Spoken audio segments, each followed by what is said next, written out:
मैं अपने फैमिली की इकलौती लड़की थी। जब मैं पैदा हुई तो पूरे खानदान में उत्साह का माहौल छा गया।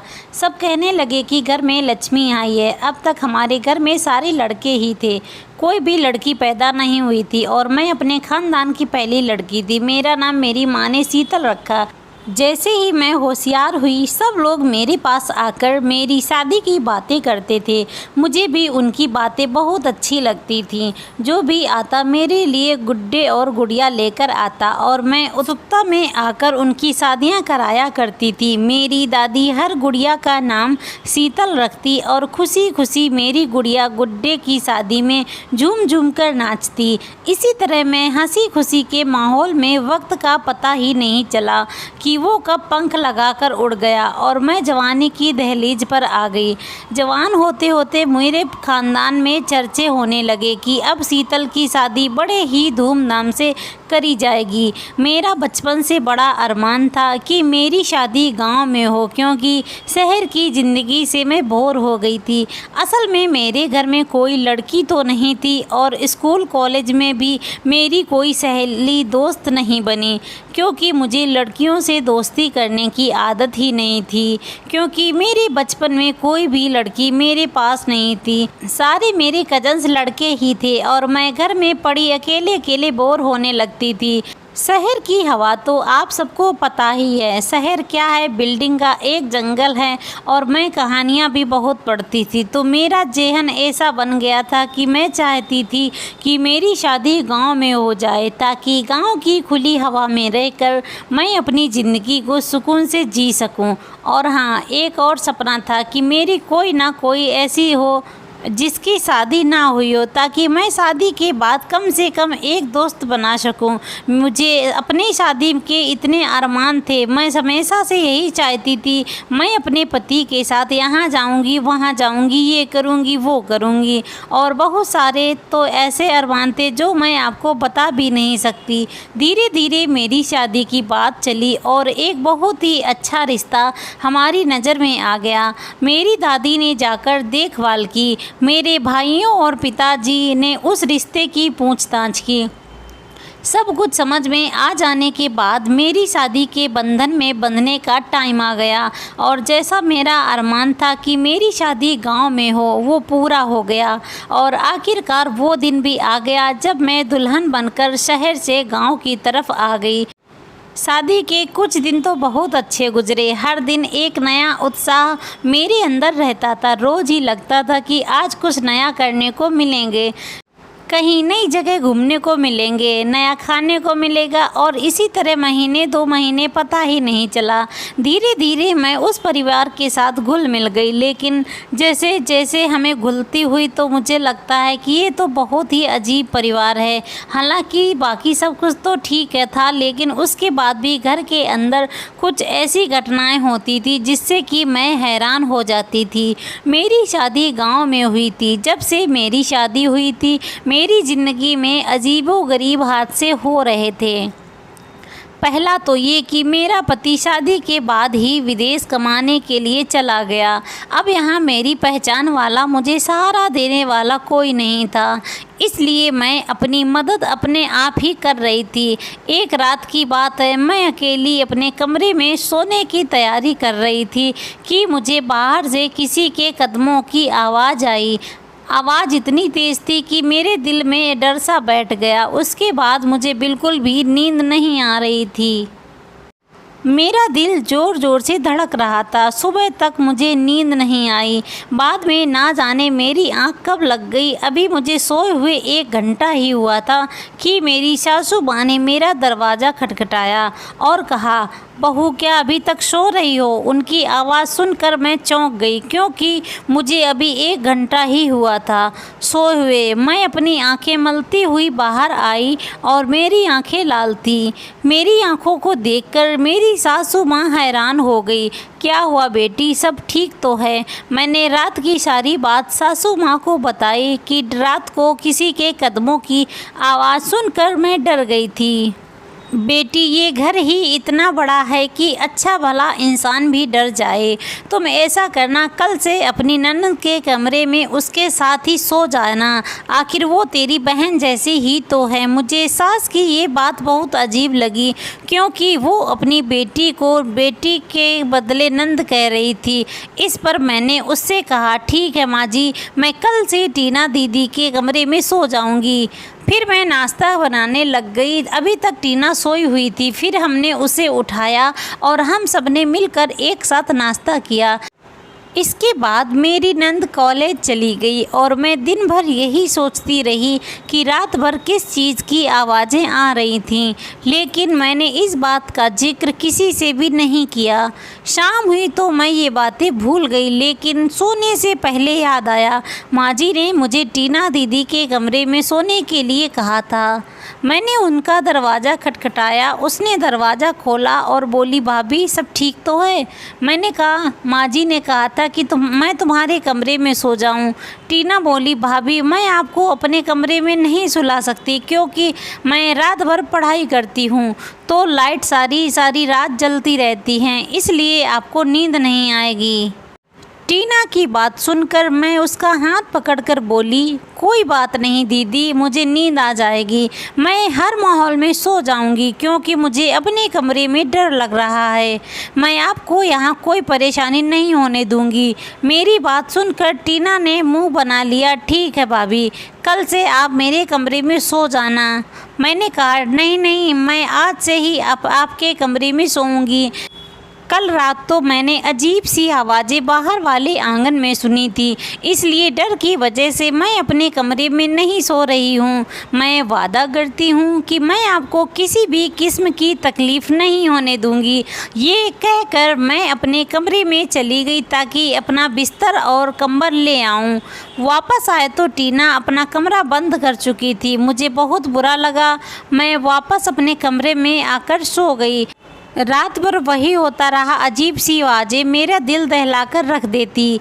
अगले सुबह जब मैंने अपनी सास को बताया कि टीना ने मुझे अपने कमरे में सोने से मना कर दिया, तो उन्होंने टीना को बहुत डांटा और कहा कि कल से अपनी भाभी को अपने साथ ही सुलाना।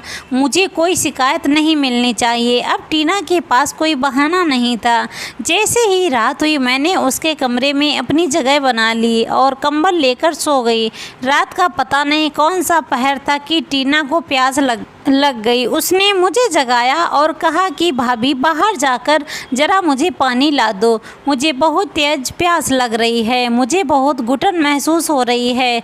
ये बातें सुनकर मैं घबरा गई और कहा, क्या हुआ टीना, तुमने रात को क्या खाया था?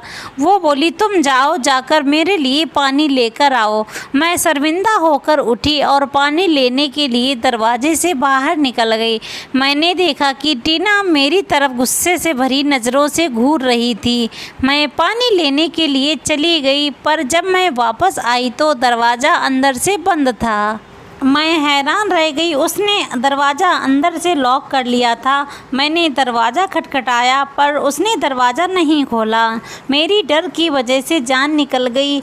रात का अंधेरा, ऊपर से घर भी इतना बड़ा था कि एक कमरे से दूसरे कमरे में जाते हुए डर लगता था। मैं 15 मिनट तक टीना के कमरे के बाहर ही खड़ी रही और उसने दरवाज़ा नहीं खोला। मैं भागती हुई अपने कमरे की तरफ गई, पर मुझे बहुत डर लग रहा था। मैंने जैसे तैसे अपने कमरे की लाइट ऑन की और अच्छी तरह से इधर उधर देखा और अंदर से कुंडी लगाकर अपने बेड पर लेट गई। फिर अचानक किसी शोर ने मेरी आँख खुल गई। ये बिल्कुल वैसा ही शोर था। इस शोर को सुनते ही डर की वजह से मेरी हालत ख़राब हो गई। काफ़ी रात गुजर गई और शोर भी बंद हो गया। अब मैंने राहत की सांस ली। सुबह मेरी आँख खुली, पर अब मैंने तय कर लिया था कि मैं जान कर ही रहूँगी कि वो मुझे अपने कमरे में सोने क्यों नहीं दे रही। मैंने इस बारे में अपनी सास से कोई शिकायत नहीं की, पर अब मुझसे रहा नहीं गया और मैंने अपनी ननद से पूछ ही लिया कि वो तो पलटकर मुझे ही सुनाने लगी। कहने लगी कि भाभी, मैंने कल रात आपको पानी लेने भेजा था, पर उसके बाद ना जाने आप कहाँ चली गई। मैं आपका इंतज़ार करती रही। ये बात सुनकर मैं हैरान रह गई कि लोग कितने मतलबी और झूठे होते हैं, लेकिन हम क्या कर सकते सकते हैं, मैं आज भी रात को टीना के कमरे में सो गई। रात को फिर से वही तमाशा हुआ। उसने मुझे पानी के लिए जगाया। मैंने उससे वादा लिया कि वह दरवाज़ा अंदर से बंद नहीं करेगी, मगर उसने फिर से वही हरकत की कि दरवाज़ा अंदर से बंद कर लिया था। मुझे फिर से अपने कमरे में जाकर सोना पड़ा। पर अब मैंने सोच लिया कि अब कल से मैं पानी लेने नहीं जाऊंगी। मैंने अगली सुबह टीना से कोई शिकायत नहीं की। दिन गुजर गया और मैं रात को फिर से उसके कमरे में सो गई। रात के 1:30 बजे उसने मुझे वैसे ही जगाया और बोली, भाभी मुझे घबराहट हो रही है, मेरे लिए पानी ले आओ। पर मैंने अपनी आंखें नहीं खोली। मैंने सोने की भरपूर एक्टिंग की। उसने मुझे जगाने की बहुत कोशिश की पर मैंने आंखें नहीं खोली। वो मुझे बार बार जगाने की बहुत कोशिश कर रही थी पर मैं उठने वालों में से नहीं थी। फिर उसने मुझे तेज़ आवाज़ लगाया पर मैं बिल्कुल भी नहीं जागी। उसको यकीन हो गया था कि मैं गहरी नींद में सो चुकी हूँ, तो उसने अपने कमरे की अलमारी खोली जिसकी चाबी उसके पास ही रखी हुई थी। फिर उसने अलमारी में से एक पोटली निकाली और एक नज़र मेरी तरफ देखा। फिर अपने कमरे की खिड़की खोली और बाहर छलांग लगा दी। ये देखकर मेरे तो होश उड़ गए। भगवान, ये लड़की रात के समय कहाँ जा रही है? उसको घर की इज्जत का कोई तो ख्याल होना चाहिए था।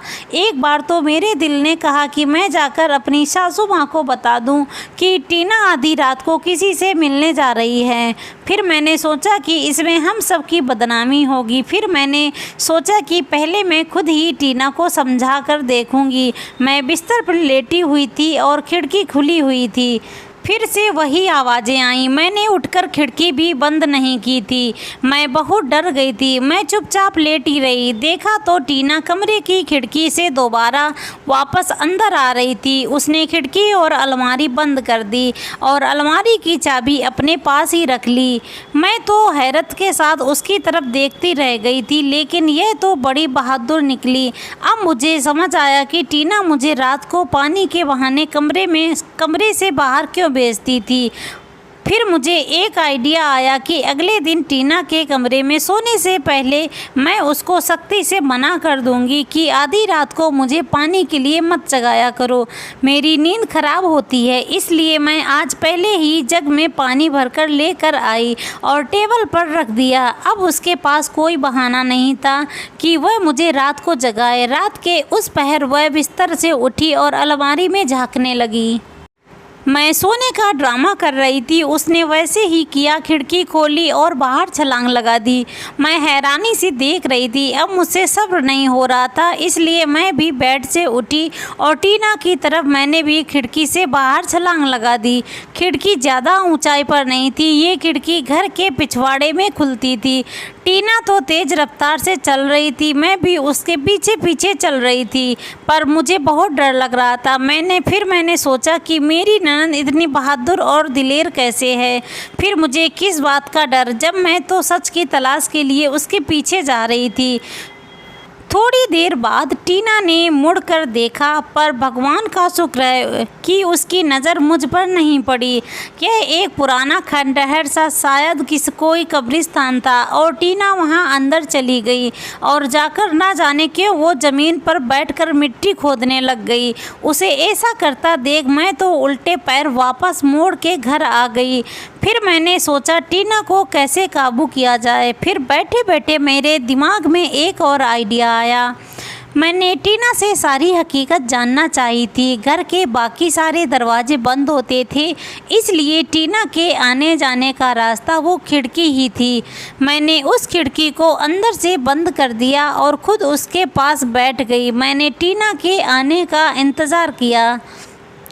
तकरीबन 1:30 बजे के बाद मुझे टीना के आने का आहट हुई। मैं चौकन्नी होकर बैठ गई। टीना ने धीरे से खिड़की खोलने की कोशिश की, पर खिड़की तो अंदर से बंद थी। फिर मैंने उसको अंदर से कहा कि टीना, मुझे तेरी हकीकत का अंदाज़ा हो गया, पर जब तक तुम मुझे पूरी बात नहीं बता दोगी मैं खिड़की नहीं खोलूँगी और तुम सुबह तक घर से बाहर ही रहोगी। घर वाले तुम्हारे बारे में क्या सोचेंगे, इस बात का अंदाज़ा तुम खुद ही लगा लो। मेरी बातों को सुनकर टीना गुस्से में आ गई और कहने लगी, अरे भाभी तुम पागल हो गई हो, जल्दी से खिड़की खोल लो और मुझे अंदर आने दो, जल्दी करो भाभी, अब खोल भी दो। टीना की जल्दबाजी बता रही थी कि वह बहुत डर गई थी।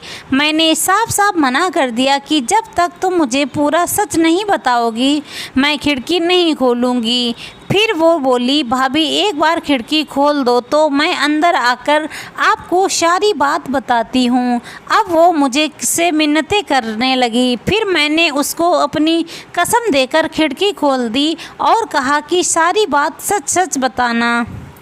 जब टीना अंदर दाखिल हुई तो मुझे उससे देखने लग गई और मुझे बोली, भाभी भगवान से डर खाओ, मेरे ऊपर शक करोगी आप, मैं भगवान से डरती हूँ। मुझे अपने परिवार की इज्जत बहुत प्यारी है, मैं कोई गलत काम करने नहीं गई थी।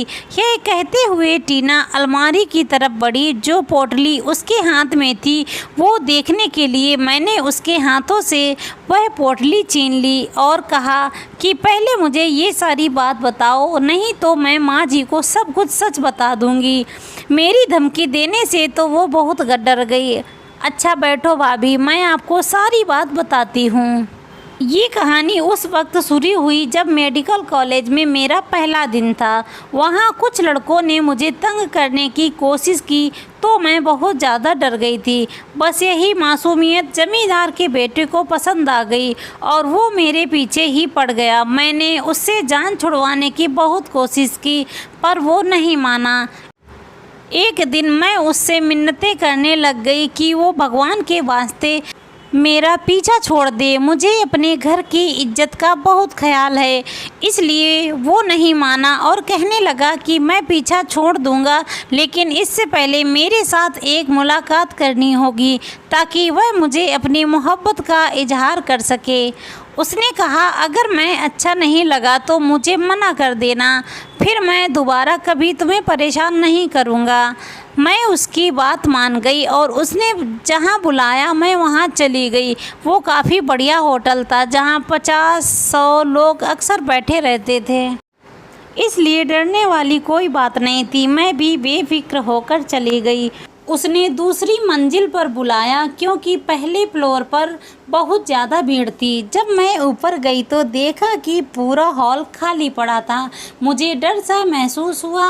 मैंने कहा कि कहाँ लेकर आए हो तुम मुझे, यहाँ तो कोई भी नहीं है, सारा हॉल ही बुक करवा लिया क्या? उसने हमें सिर हिला दिया और शैतानी भरी मुस्कुराहट उसके चेहरे पर आ गई। वो आगे बढ़ा और मेरे साथ बदतमीजी करने लग गया तो मैंने उसके मुंह पर थप्पड़ मार दिया। वो मुझे अपनी तरफ खींचने लग गया कि अचानक एक और लड़का वहां फरिश्ता बनकर आया। उसने मुझे उस जमींदार के बेटे से बचाया। मैं उसकी शुक्रगुजार हूँ। जमींदार के लड़के की नीयत का पता चलते ही मेरी आंखों से आंसू आ गए। उसने मेरे साथ इतनी घटिया हरकत की कि उसके बाद फिर मैं घर आ गई। 4-5 दिन बाद मुझे पता लगा कि वह दूसरा लड़का भी हमारे ही कॉलेज का था। उसको जमींदार के लड़के की हरकतों का पता था, इसलिए उसने हमारा पीछा किया था। उस लड़के का नाम रितेश था। मैंने उससे मिलकर उसका धन्यवाद किया। मुझे रितेश की एक बात बहुत पसंद आई कि वो बाकी लड़कों की तरह नहीं था। इसकी खबर जमींदार के बेटे विवेक को हुई। वो बहुत ताकतवर लड़का था। उसने रितेश को नुकसान पहुंचाना शुरू कर दिया। मेरा बस चलता तो मैं विवेक की जान ले लेती। ऐसा करते करते 1 साल निकल गया। अब विवेक अपने कमीनेपन पर उतर आया। प्रोफेसर ने रितेश को एक ऐसा काम दिया जिसको पूरा करना हमारे लिए नामुमकिन था। अब विवेक ने अपनी चाल चली कि रितेश फेल हो जाए। प्रोफेसर ने हमें इंसानी हड्डियों का ढांचा बनाने के लिए कहा जिसके बारे में किसी को पता नहीं था कि कहाँ से मिलेंगे। रितेश ने बहुत कोशिश की पर कॉलेज के आसपास विवेक की बहुत चलती थी, इसलिए रितेश की कोशिश नाकाम हो गई। इसलिए मैंने उसकी मदद करने की ठान ली क्योंकि उसने उस वक्त मेरी मदद की थी जब मैं बिल्कुल बेबस थी। फिर मैंने पुराने कब्रों की तलाश करना शुरू कर दिया। किसी ने बताया था कि कब्रिस्तान में इंसानी हड्डियां मिल जाती हैं, इसलिए मैं दिन में तो यह काम नहीं कर सकती थी और दिन भर मैं वह जगह देखकर आती थी और रात को वहां जाती थी।